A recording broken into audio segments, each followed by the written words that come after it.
Happy Friday.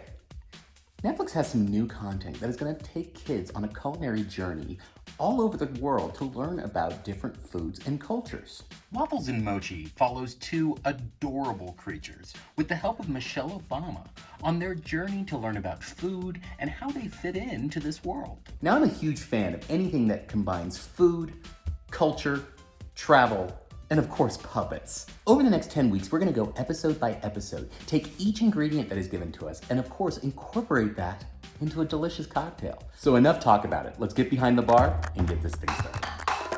Listen to your vegetables and eat your parents with waffles and mochi. Tomato!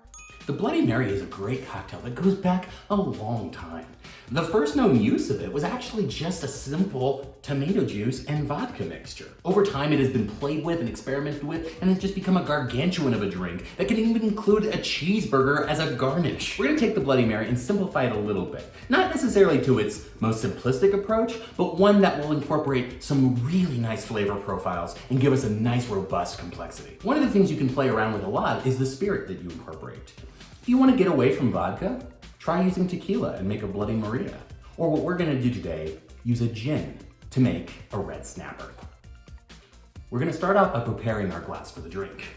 We're gonna pour some celery salt onto a small plate, rub a highball glass with lemon juice, and then roll the glass in the celery salt to cover.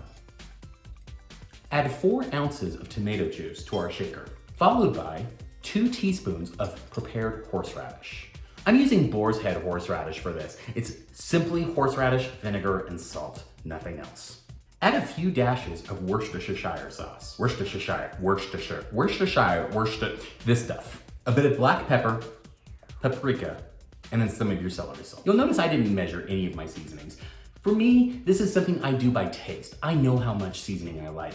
Play around with it, but I will caution you, start with less. You can always add more. Add lemon juice from the wedge you use to rim your glass. We're also gonna add just a touch of lime juice from a single wedge. A red snapper is different than a Bloody Mary because of the use of gin instead of vodka. I'm using Hendrix Lunar gin. Add 2 ounces of your gin to your mixture. Dry stir in your shaker without any ice. We're gonna add plenty of ice to our highball glass later. Plus, the tomato juice is actually acting as our diluent in this case. Strain the mixture into our rimmed highball glass containing fresh ice.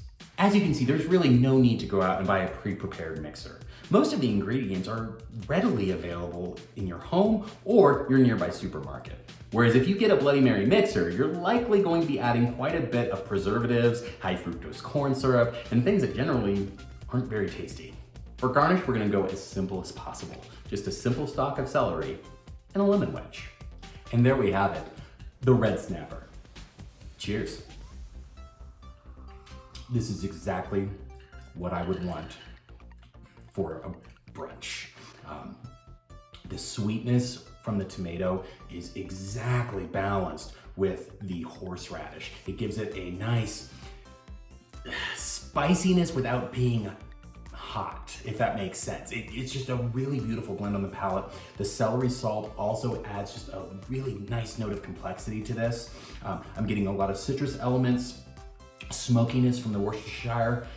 It's just a delicious, delicious beverage. Swapping out the gin for the vodka is a really nice little play on the complexity of this. I'm getting definitely the juniper notes, but more so, I'm getting a lot of cucumber notes. The Hendrix gin does have a cucumber element on the palate. Now, generally when I drink it on its own, it's very subtle, but here it is amplified maybe by the tomato and the horseradish, just really coming through and giving me a really nice vegetable forward beverage. It's delicious. I love the simple garnish of just the lemon wedge and the celery. It really just gives it a nice simplicity, gives me something to stir my drink with if I need it, and of course gives me a nice bright freshness. This is a delicious beverage. I really hope you enjoy it, and I think we have found where the tomato truly belongs, in a red snapper. Thanks, Obama.